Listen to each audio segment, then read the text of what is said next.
मोहन बहुत परेशान था क्योंकि भरी गर्मी में कोई भी उसके ढाबे पर खाने के लिए नहीं आ रहा था। इसी वजह से उसके ढाबे पर ग्राहक आने बिल्कुल ना के बराबर हो गए। मोहन भैया, सुबह से एक भी ग्राहक नहीं आया है। आज जो भी बनाया था वो बचा हुआ है। एक काम कर, ऐसे ही लोगों में बांट दे और बाकी का तुम और बाकी सब घर ले जाना, क्योंकि गर्मी से खाना खराब हो गया तो फायदा ही क्या। मैं घर जा रहा हूँ, तू चाबी घर ही दे जाना, ठीक है? मोहन घर चला जाता है। मोहन बहुत उदास था। ऐसे कब तक चलेगा? रोजाना तुम खाना बनाकर यूं ही बांटते रहते हो तो घर का गुजारा होना बहुत मुश्किल है। तुम्हें कोई रास्ता तो निकालना ही होगा ताकि गर्मी के दिनों में भी ग्राहक ढाबे पर आ सके। सोच तो रहा हूं सविता, पर पंखे की हवा में कोई बैठना पसंद नहीं करता और शहर जैसे एयर कंडीशनर लगाने के लिए बहुत पैसे चाहिए। उसका बिजली का बिल भी बहुत आता है और इतनी कमाई नहीं है अभी कि मैं वो सब कर सकूं। देखता हूं, कोई ना कोई रास्ता तो निकालना ही पड़ेगा। अगले कुछ दिनों तक मोहन को कोई रास्ता नहीं सूझा। मोहन के ढाबे के सामने सुबोध नाम के व्यक्ति का एक नया एयर कंडीशनर ढाबा खुल गया, पर गांव में इतनी लाइट ही नहीं थी कि सुबोध का एयर कंडीशनर ढाबा चल सके। अरे इतना पैसा लगाया कि एयर कंडीशनर ढाबा खोलूंगा, पर देखो गांव में लाइट ही नहीं होती कि मेरा ढाबा चल सके। मैं तो सब कुछ बेचकर शहर जा रहा हूँ, वहीं होटल खोलूंगा। मैं तो कहता हूँ तू भी शहर आ जा, वहीं मिलकर होटल खोल लेंगे। नहीं सुबोध भाई, बहुत जीवन गुजारा है इस गांव में, पैदा यही हुए हैं, बचपन से यही रहे हैं। हमारे पूर्वजों की धरती है ये गांव। मैं इसे छोड़कर शहर नहीं जा सकता। मैं यहीं कहीं कोई इंतजाम करता हूँ। सुबोध के ढाबा बेचकर जाने से मोहन थोड़ा और घबरा गया। मोहन भैया, सुबोध भैया ने कितना बढ़िया ढाबा खोला था, पर लाइट की कमी की वजह से उनका ऐसी ढाबा बंद हो गया। हाँ राजू, मुझे भी इसी बात की चिंता है कि सुबोध ने इतने पैसे लगाकर एयर कंडीशनर ढाबा खोला, पर गांव में लाइट की दिक्कत की वजह से उसे ढाबा बंद करना पड़ गया। अब वो शहर चला गया है। मुझे तो कुछ समझ में नहीं आ रहा कि गर्मी को दूर कैसे किया जाए, ढाबे में ठंडक कैसे लाई जाए ताकि ग्राहक आए और ढाबे में ठंडक में बैठे। मोहन अभी राजू से बात कर ही रहा था कि तभी वहाँ पसीने से भीगा हुआ एक बूढ़ा आदमी ठेली पर बहुत सारी बर्फ की सिल्लियां लेकर निकल रहा था।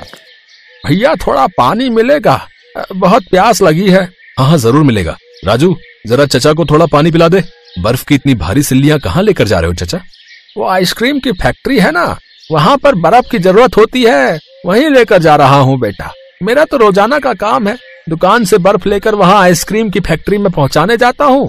थोड़े बहुत पैसे मिल जाते हैं, रोजाना की कमाई निकल आती है। भगवान तुम्हारा भला करे। ठंडा ठंडा पानी पीकर चैन पड़ गया। बूढ़ा आदमी पानी पीकर जैसे ही आगे बढ़ने लगता है, मोहन उसे आवाज लगाता है। चाचा जरा रुकना तो, क्या मैं ये थोड़ी बर्फ की सिल्लियां आपसे खरीद सकता हूँ? हाँ क्यों नहीं बेटा, ये तुम खरीद लो, मैं आइसक्रीम की फैक्ट्री में और बर्फ दे आऊंगा। ठीक है चाचा, ये सारी बर्फ मुझे बेच दो और रोजाना ही खूब सारी बर्फ की सिल्लियां आप मुझे लाकर दिया करो। मैं आपको रोजाना के अच्छे पैसे दूंगा, फिर आपको आइसक्रीम की फैक्ट्री में कम पैसों में बर्फ पहुंचाने की जरूरत नहीं पड़ेगी। ठीक है बेटा, मैं तुम्हें रोजाना बर्फ ला दिया करूंगा। अच्छा राजू, ये बर्फ की सिल्लियां उतरवा ले। मोहन भैया, इतनी सारी बर्फ का रोजाना क्या करोगे? हमें तो इतनी बर्फ की जरूरत नहीं पड़ती। राजू, ये बर्फ इस ढाबे को ठंडा करने के लिए है। क्या बर्फ से ढाबा ठंडा होगा?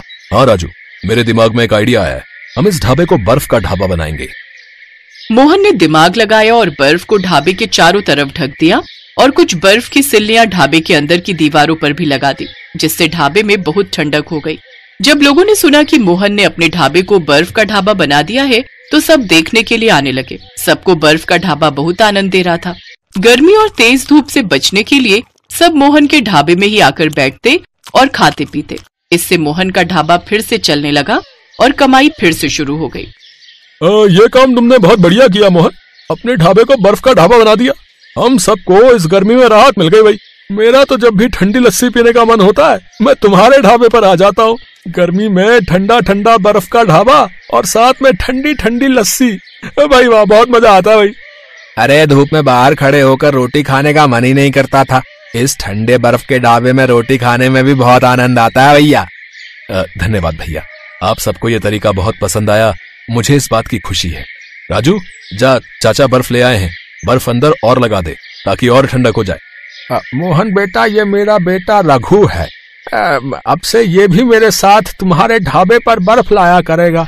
अच्छा, क्योंकि तुम कह रहे थे ना कि तुम्हें ज्यादा बर्फ की जरूरत है, इसलिए हमने 2 ठेली बना ली है। अब ये तो बहुत बढ़िया किया चाचा, ये लो आपके आज के पैसे। मोहन की बर्फ के ढाबे की तरकीब कामयाब हो गई। गर्मी से लोगों को राहत मिली। मोहन का काम अच्छा हो गया और साथ ही वो बूढ़ा आदमी जो बर्फ बेचता था पहले इतनी दूर जाता था पर कोई कमाई नहीं होती थी, पर मोहन के ढाबे पर बर्फ बेचने से उसकी भी अच्छी मदद हो गई। इस कहानी से हमें यही सीख मिलती है कि हमें कभी भी परिस्थितियों से घबराना नहीं चाहिए, बल्कि उनसे बाहर निकलने का मार्ग ढूंढना चाहिए।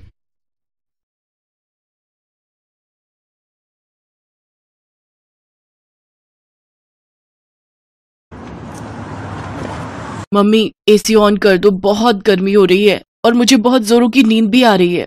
ओए, अभी तो तू एसी खोलने के लिए बोल रही है, कल को जब दादी के पास गांव जाएंगे तो वहाँ कोई एसी नहीं मिलने वाला। मम्मी क्या मयंक सच कह रहा है? दादी माँ के घर पर एसी नहीं चलेगा? ये सब बातें वहाँ जाकर पता चलेंगी। अब चुपचाप सो जाओ, कल सुबह हमें जल्दी निकलना है। प्रिया बेटा, गांव में इतनी फ्रेश एयर होती है कि तुम्हें एसी की जरूरत ही नहीं पड़ेगी। तुम दोनों वहाँ जाकर देखना कितना एंजॉय करोगे। वो तो पहुंचकर देखते हैं। ये अटैची बंद करो। पूरे 3 महीने कैसे रुकेंगे, वो भी मई जून की गर्मी। और माँ जी को भी ननद जी की सगाई का फंक्शन गर्मियों में ही रखना था। सुहाना, मधु के ससुराल वाले शादी सर्दियों में मांग रहे हैं, इसलिए माँ ने सगाई का फंक्शन रखा है ताकि बात पक्की हो जाए। चलो ये लो, अटैची पैक हो गई है, टाइम से सो जाओ, सुबह फिर मुझे कार ड्राइव करनी है। Good night. विंटर्स में रख लेती। मनोज का परिवार गांव में रहता था। सुहाना और बच्चे पहली बार गांव जा रहे थे।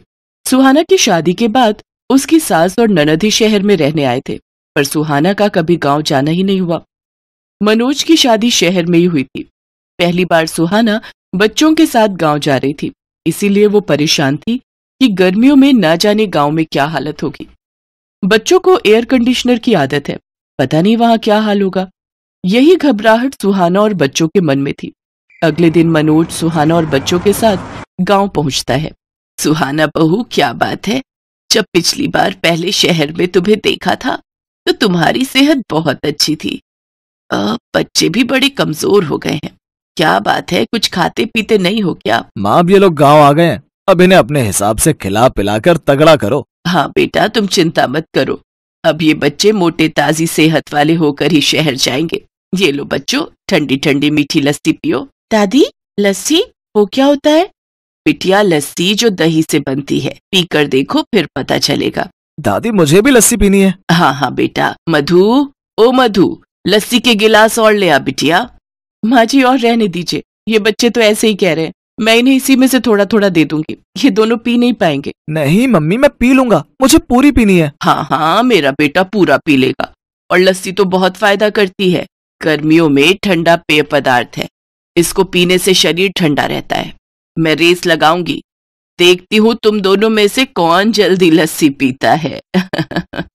सुहाना देखती है प्रिया और मयंक गटगट लस्सी पीकर गिलास खाली कर देते हैं। उन्होंने बहुत शौक से लस्सी पी थी। कई बार सुहाना शहर में बच्चों को दूध या दही देती थी तो नहीं लेते थे, जबरदस्ती देना पड़ता था। पर आज तो दोनों बच्चे लस्सी को एकदम से पी गए। दादी, मैं फर्स्ट हूँ। दादी, मैं फर्स्ट हूँ। हाँ हाँ, दोनों फर्स्ट आए हो, अब तुम दोनों को इनाम मिलेगा। ये देखो, बाग के पके हुए मीठे मीठे रसीले आम। तुम दोनों बच्चों को आम पसंद है ना? वाह, मैंगो। मैंगो तो मुझे बहुत पसंद है। बस, तो फिर अब हम इन आमों को बाल्टी में ठंडे पानी में भिगो देंगे ताकि इनकी गर्मी निकल जाए और ये ठंडे हो जाए। फिर मैं इन आमों को रात में तुम्हें खाने के लिए दूंगी। सच माँ, बच्चे गांव आकर कितना कुछ सीख जाएंगे। बस आज पहला दिन है ना, तो ये सोच रहे हैं कि बच्चे कुछ नहीं कहेंगे।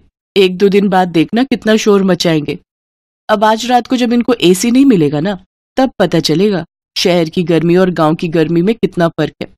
गर्मी के मारे जब पसीने छूटेंगे, मच्छर काटेंगे, तब कहेंगे वापस शहर चलो। क्या हुआ भाभी, आप क्या सोचने लगे? ये लो आपकी लस्सी, और शाम के खाने के लिए मैंने दाल चावल, अरबी की सूखी सब्जी और मटर पनीर बनाया है। वो माँ कह रही थी कि बच्चे दाल चावल पता नहीं खाए या ना खाए, इसलिए मटर पनीर शौक से खा लेंगे। हाँ हाँ ठीक है, वैसे मैं आऊँ क्या तुम्हारी हेल्प के लिए? नहीं नहीं भाभी, वो तो सब लोग मिलकर कर रहे हैं, आप आराम करो। कितने दिनों बाद तो हमसे मिलना हुआ है। मैं थोड़ी देर में खाली होकर आपसे बात करती हूँ, आप माँ के साथ बैठकर बातें करो। बच्चे गांव आकर सचमुच बहुत खुश थे। वो अपनी दादी और बाकी सब रिश्तेदारों के साथ खूब हंस खेल रहे थे। रात के समय प्रिया बोली, दादी गर्मी लग रही है, एसी ऑन करना है।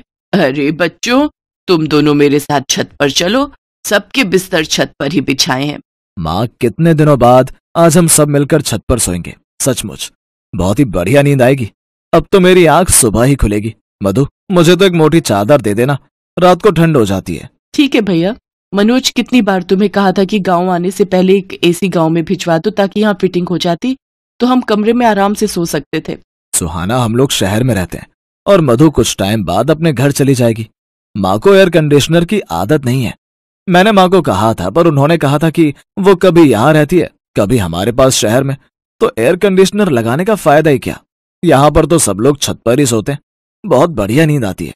यहाँ कोई नहीं चलाता एसी, सबको खुली हवा में सोने की आदत है। और देखो, बच्चे भी माँ के साथ कितने आराम से छत पर सोने चले गए हैं। सुहाना देखती है कि बच्चे छत पर अपनी दादी के साथ लेटे हुए कहानी सुन रहे थे और कहानी सुनते सुनते सो गए। सुहाना हैरान रह जाती है। कुछ दिनों बाद मधु की सगाई का फंक्शन बहुत अच्छे से हो जाता है। बच्चे जब तक गांव में रहे, उन्होंने एक बार भी किसी बात को लेकर जिद नहीं की। गांव की गर्मी का असर बच्चों पर बिल्कुल भी नहीं हुआ। सुहाना समझ जाती है कि उसकी सोच गलत थी। बच्चों ने गांव की गर्मी को खूब एंजॉय किया। जिस तरह शहर में गर्मी से बचने के मशीनरी साधन उपलब्ध हैं, उसी तरह गांव में गर्मी से बचने के प्राकृतिक साधन उपलब्ध हैं। वो खुश थी कि बच्चों को हर स्थिति में रहने की आदत हो गई, भले ही वो गांव में रहे या फिर शहर में। वो अपने आप को स्थिति के अनुसार बदल लेंगे। बच्चों, तुम सब बहुत याद आओगे।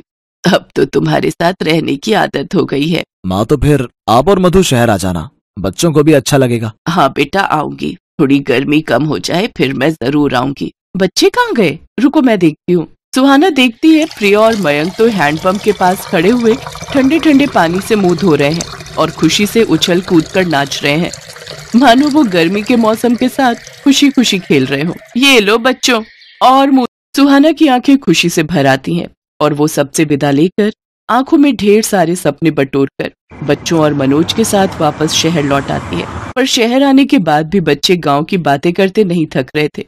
ये देख सुहाना और मनोज की खुशी का ठिकाना नहीं था।